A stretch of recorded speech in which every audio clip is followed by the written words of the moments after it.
Skalds tell how, in the time of Grettir's kinsman Thorgrim, there was a terrible famine. No crops could be grown, and the fish fled the nets. It lasted years, and the people were desperate. There was no respite even in spring, since terrible gales from the north would rise up and set in for weeks. This is a cold and unforgiving land, Senua.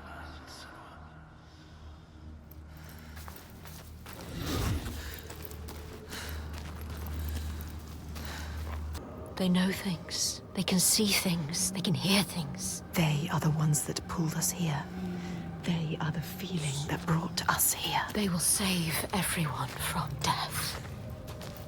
They will show you how to end the giants. They will save you. But be careful. No more sacrifices. Be careful, Senua. This stops now.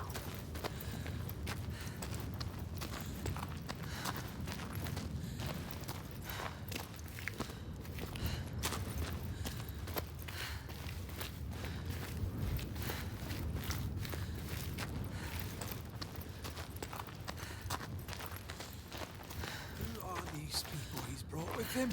Is that Torgestor of Borkevirke? What is he doing here? Not him.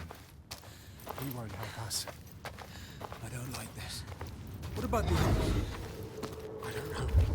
We're better to stay away from them. In the time of famine, at the place known as Rifsker, Thorgrim found a huge finback whale, beached and dead. His neighbor, Thorfinn, had already found it and was in the process of flensing it. But Thorgrim claimed it as his own. Thorfinn said he would not give it up without a fight. If that's what you want, Thorgrim said, let it be so.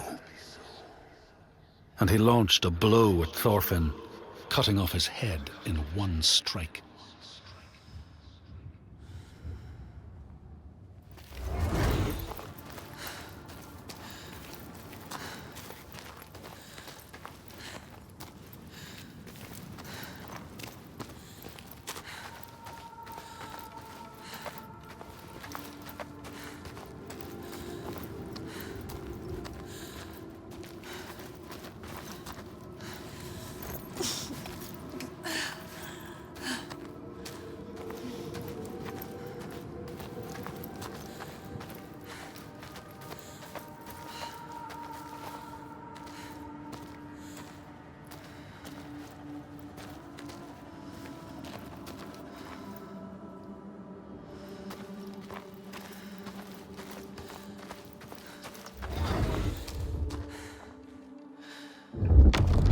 The Skalds say that the neighbors fought, armed only with the knives and axes they had brought to cut up the whale, even picking out the whale ribs to beat down their enemies.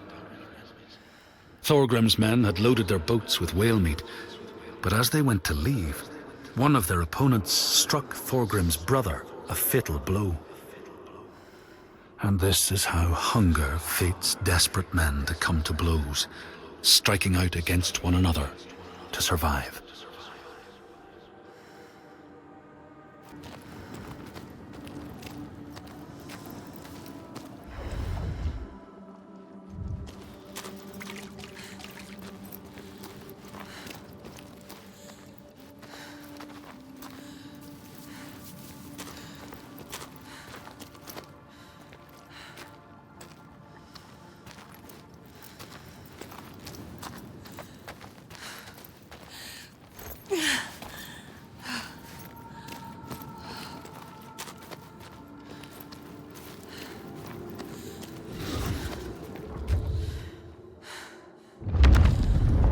The Skalds speak of the time Grettir, traveling with some others, ran into rough weather and docked their boat on an island. They had not brought fire with them, and the merchants complained bitterly. Seeing a great fire blazing on the other side of the strait, Grettir said he would swim over to fetch it. He took off his clothes and struck out across the water, wearing nothing but a cloak.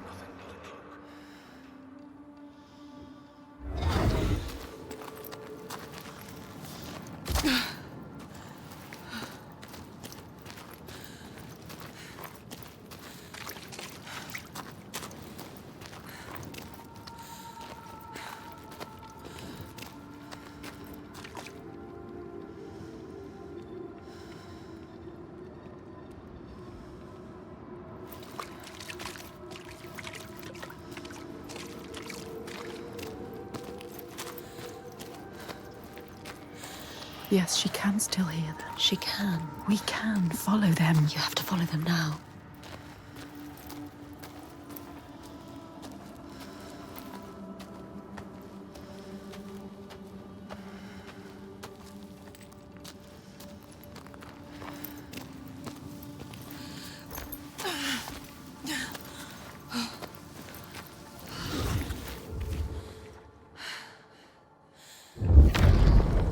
When Grettir came to the farm where the fire was burning, all was peaceful. By the time he reached them, his cloak was frozen stiff, and he looked like nothing more than some huge troll. The frightened farmhands struck out at him with the first things to hand, the burning logs from the fire.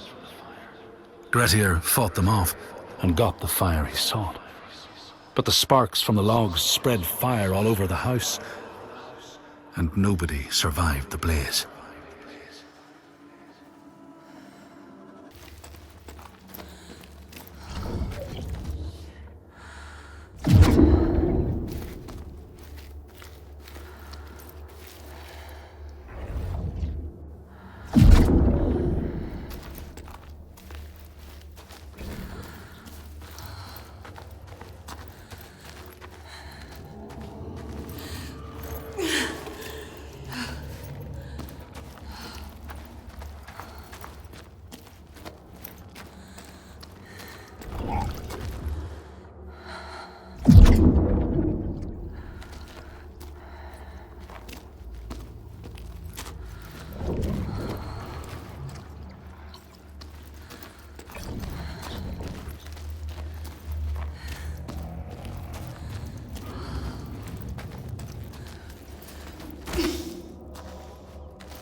The Skalds say that Grettir swam back across the strait, keeping the fire safe from the water.